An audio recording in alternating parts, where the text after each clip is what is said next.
Hello crochet creators and welcome to Forest Feather Fashion. My name is Candice and in this video we are going to make a super funky hooded sweater. I am in love with this design because it is super easy to make, and by using a variegated yarn, every granny square is completely unique. We will begin by making 2 triangular granny squares for the neck hole, and then a bunch of regular granny squares for the body, arms, and hood. To join the squares, we'll be using a method that I only recently discovered, but I'm really happy with how it turned out. If you don't want to add a hoodie onto your sweater, then you can skip straight to the ribbing section of the tutorial. This way of making ribbing around the edges of the garment is great because no additional sewing is required. And now, onto the tutorial. The yarn I'm using is a 5-ply variegated cotton and acrylic blend called Marshmallow by Crafters Hub. It calls for a 3 to 5 millimeter hook. I'm using a 3.5 millimeter hook to get the size square that I need. I ended up using about 7 100-gram skeins for the whole project. You can use any type of squares for this hoodie as long as they are the correct size for you. To determine how big our granny squares need to be, we need to take our measurements. Measure the length from one outer shoulder to the other and make a note of this number. Mine measures up to 18 inches. Now take your measurement and divide it by 4. This will give you the width of what each of your granny squares should be. So if your shoulders are 22 inches wide, then each square should be about 5.5 inches across. If you are making this hoodie for a child and their measurements read 13 inches, then each granny square will need to be 3.25 inches wide. First up, the triangular granny squares. We will need to make 2 of these. To make a slip knot, wrap the yarn around your index and middle finger twice, making an X. Push this through the first to make a loop, insert your hook, and pull tight to make a knot. Now chain 4. Make a slip stitch into the first chain to make a ring. Chain 4. This will count as a double crochet and a chain 1. Yarn over and make a double crochet into the ring. In UK terms, this will be a treble crochet. Make another 2 double crochets into the center ring.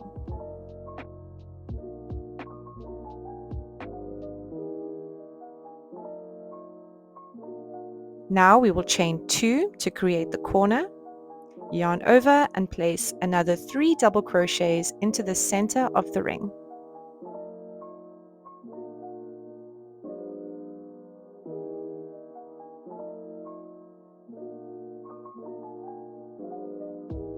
Chain 1 and make 1 more double crochet into the same space.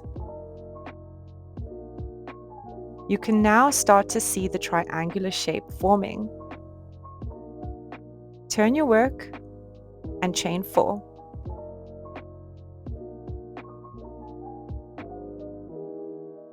Yarn over and make 3 double crochets in the chain 1 space of the previous round.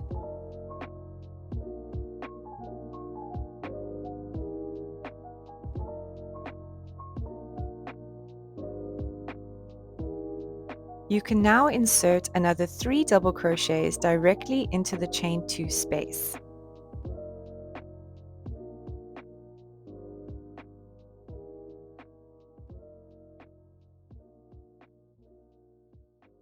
Here we will chain 2 and insert another 3 double crochets into the same space.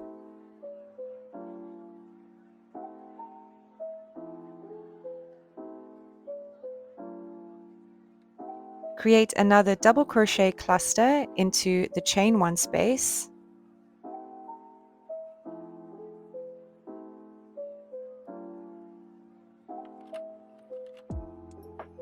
Chain 1 and make one last double crochet into the same space. Turn your work and chain 4. This counts as one double crochet and a chain 1. Make a double crochet cluster into the chain 1 space from the previous round, and then we'll yarn over and place another double crochet cluster in the space between the 2 clusters.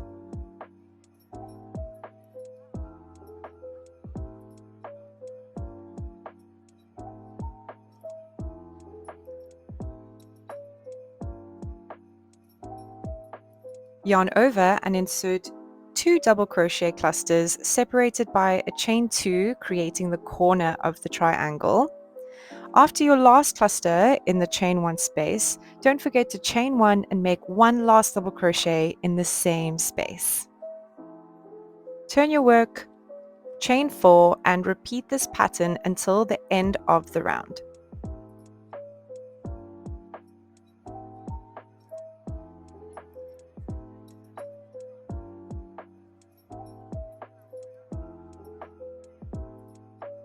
I now have 4 rows, but in order to get to my calculated size of 4.5 inches, I need to make one more row. When you have the number of rows to reach your calculation, then you can cut your yarn, chain 1, and pull this through to make a knot. Make one more triangular granny square and then set them aside. How many granny squares to make? We are going to need 12 squares for each arm rectangle and another 12 if you're adding the hood. We'll need 16 squares for the back panel and 14 for the front plus the 2 triangles. So without the hood, you'll need 54 squares, and with the hood, 66 squares. Crocheting the classic granny square. You can begin by making a magic ring or by chaining 4 and making a slip stitch into the first chain to make a circle. I will be chaining 4 and making a slip stitch.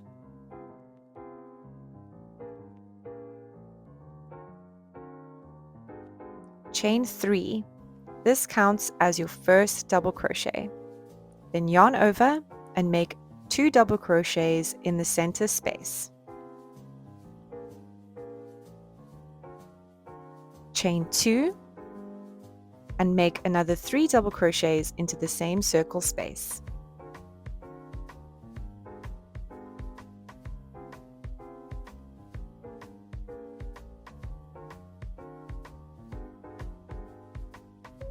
Chain 2, this is your next corner, and then make another double crochet cluster into the center. Chain 2 and make the last double crochet cluster. After your last cluster, chain 2 to create your last corner of the square, and then slip stitch to the third chain of the first chain 3.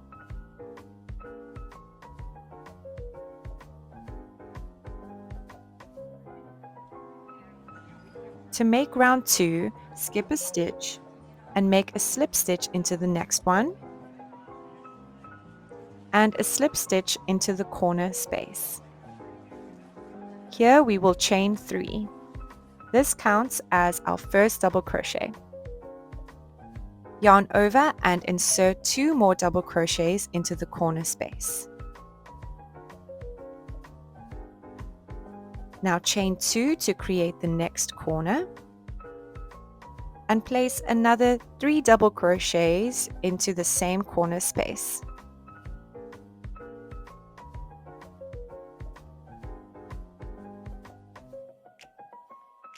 Yarn over and insert the next double crochet cluster straight into the next corner space.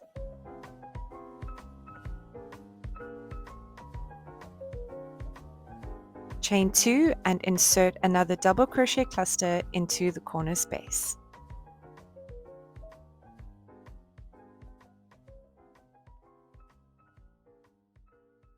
Continue this pattern until you get to your starting chain 3, where you will slip stitch into the third chain to complete round 2.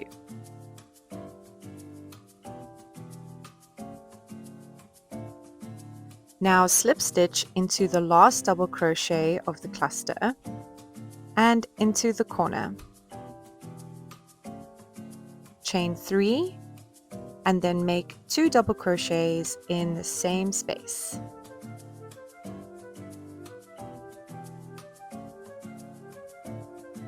Chain 2 and make another cluster in the corner.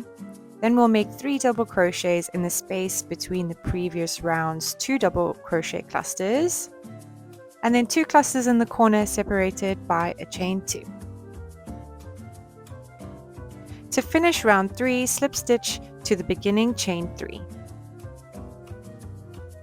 I will be continuing this pattern until I have 5 rounds, as this will end up being the correct measurement for me. But continue making rounds until you have reached the width you calculated earlier.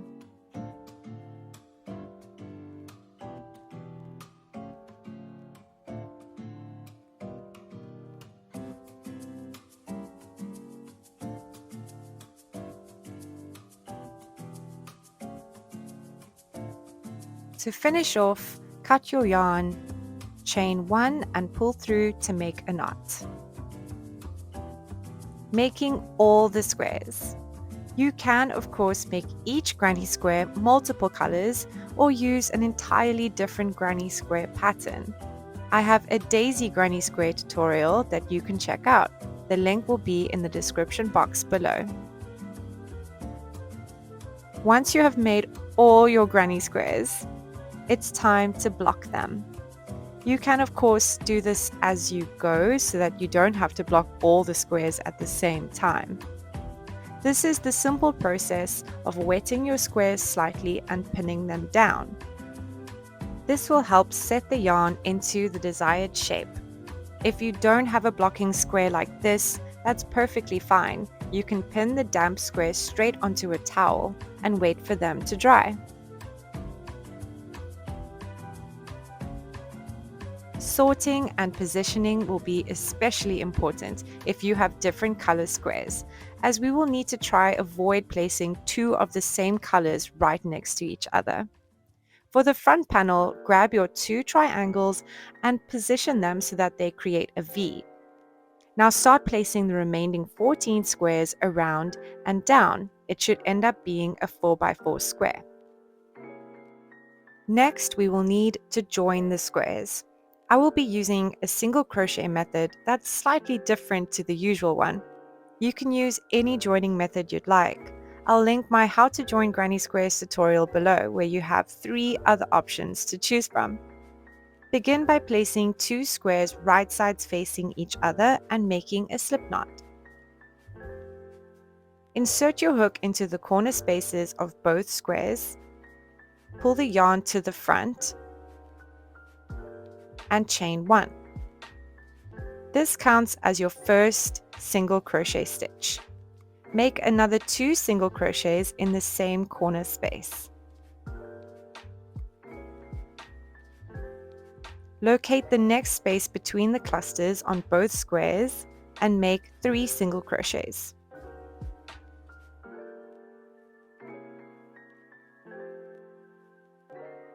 Continue making 3 single crochets in every cluster space.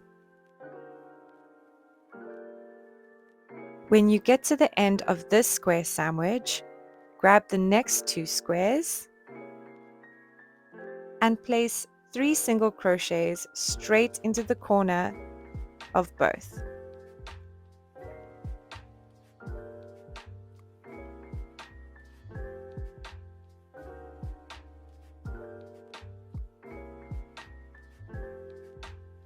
Continue this pattern down the row.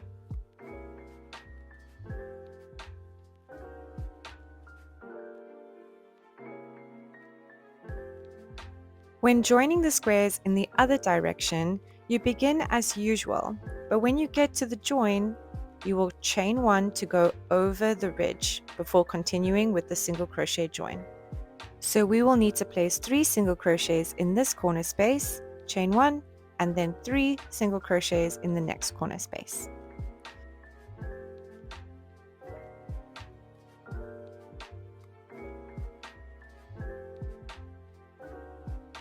Do the same for the back, but here we will have 2 squares at the top instead of the triangles, so that will add up to 16 squares. And of course, baby Atlas wants to get involved again. He loves to double check that mommy's work is up to his standard. Ah, satisfactory. For the arms and the hood, we will need to make a 3 by 4 rectangle, so that adds up to 12 squares each. 12 times 3 equals 36, but of course if you want to skip the hood, you'll only be joining 2 rectangles and will need a total of 24. Once you have created all the panels, it's time to join them together.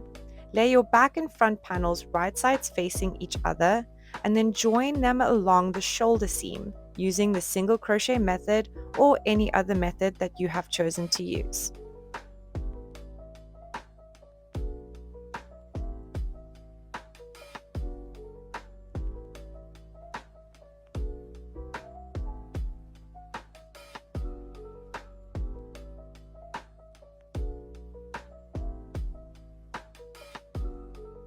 To add the arms, open your front and back panels, right side facing down, and lay your 2 arm rectangles down so that the middle of the rectangle lines up with the shoulder seam. If your granny squares are different colors, make sure to line them up in the best way possible.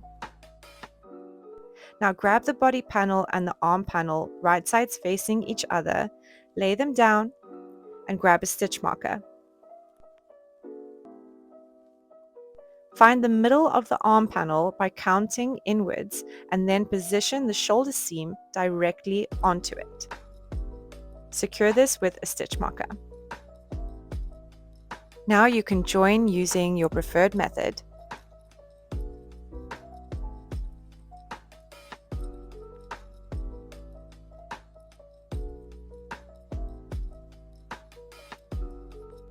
And now we can add the second arm.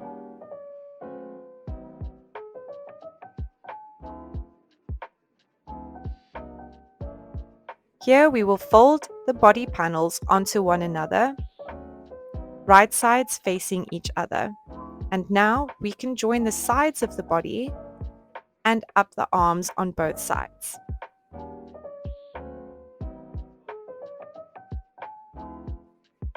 The hood panel needs to be folded in half across the length so that the 3 square side is on top of each other. And then we'll be joining the 2 square sandwich on the short side to create the point of the hood. It will look like this.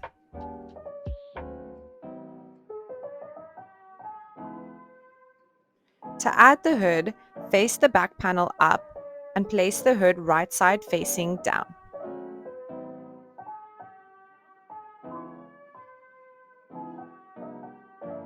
Grab a stitch marker and secure the middle of the hood to the middle of the back.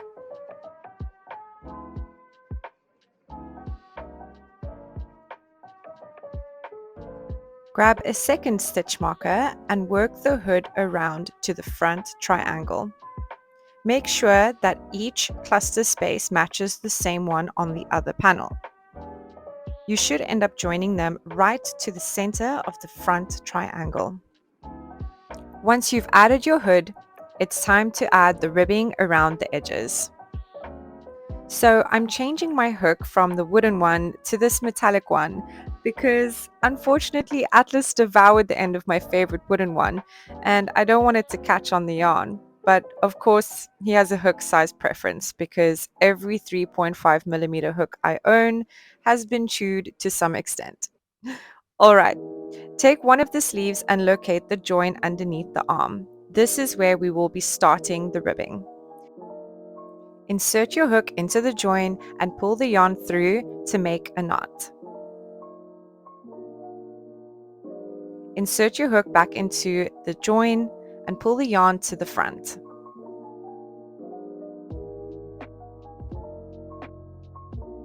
I will be chaining 10 around the cuffs, but you can chain 5 or 15 depending on how long you want your ribbing to be. Chain 1 more for the turning chain, so I will be chaining 11. Now we will be making single crochets down the chain. So skip the first chain and make a single crochet in every stitch.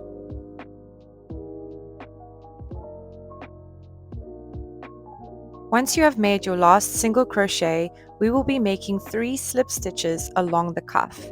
You can make 2 slip stitches if you prefer a looser fit.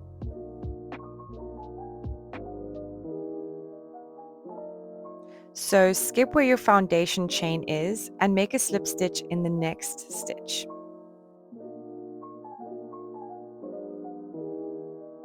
A slip stitch in the next, and then a slip stitch in the following stitch, for a total of 3. Now turn your work. We will be working back up the chain 10.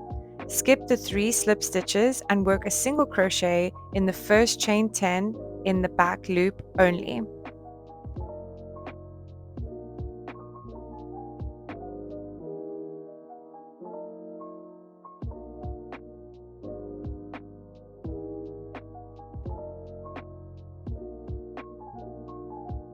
Make sure you have all 10 stitches along the ribbing.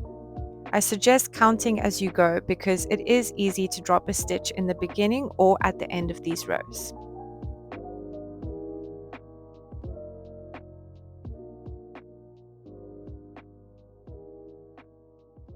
Now chain 1 and turn your work. Insert your hook into the back loop of the very first stitch and make a single crochet. Continue along the remaining 9 stitches.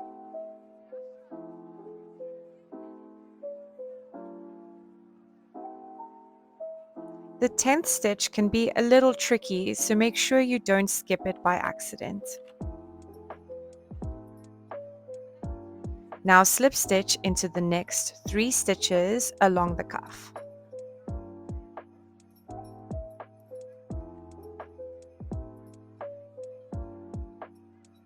Turn your work and continue making single crochets in the back loop of the 10 stitch ribbing band.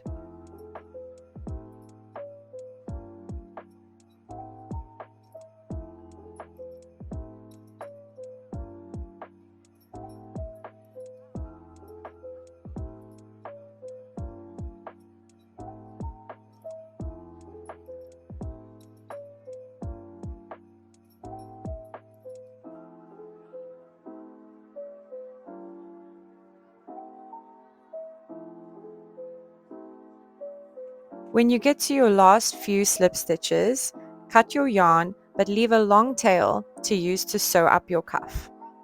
Chain 1 and pull this through to make a knot. Grab your yarn needle, insert your yarn, and start sewing up the 2 sides together. You can use any stitch you prefer. I'm just sewing it up normally as this section of the cuff will be under your wrist and therefore not that noticeable.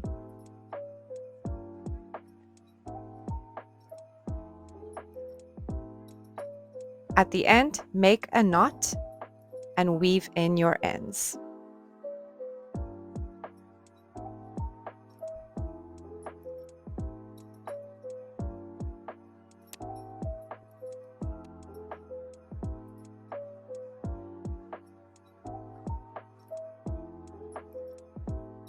For the ribbing around the hood, we will begin at the side of the hood where the join won't be as obvious. So add the yarn by inserting your hook through the join on one side of the hood and make a knot.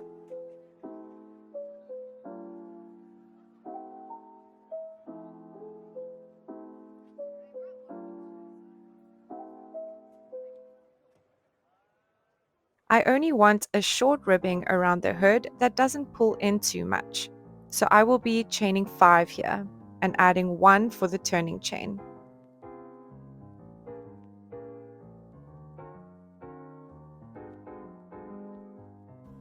make single crochets in the 5 stitches down.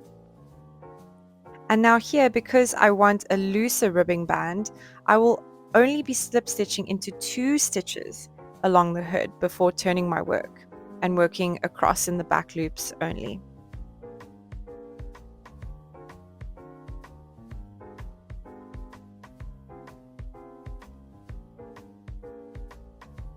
So 1 slip stitch and 1 more. Here I turn my work and continue making slip stitches in the back loops only.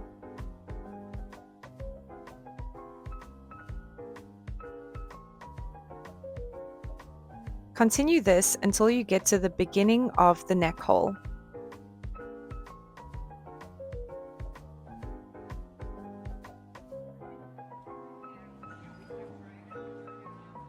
I would like the ribbing to be a little tighter around the neck, so from about here across the front to about the same stitch on the other side, I will be slip stitching in 3 stitches instead of 2. This will draw in the neck ribbing slightly. It's up to you whether you would like to do the same. I have added a chain 10 ribbing to the bottom edge of my hoodie. You can make this longer or shorter depending on your style. I am definitely going to be making more hoodies like this and might even use my own advice and create a daisy granny square one. If you have decided to make this, please tag me on Instagram. I would love to see your creations. If crochet tutorials and sustainable fashion is your thing, please consider subscribing to my channel. There is so much more on the way. Thank you for your time today. I hope to see you again soon. Until next time, happy creating!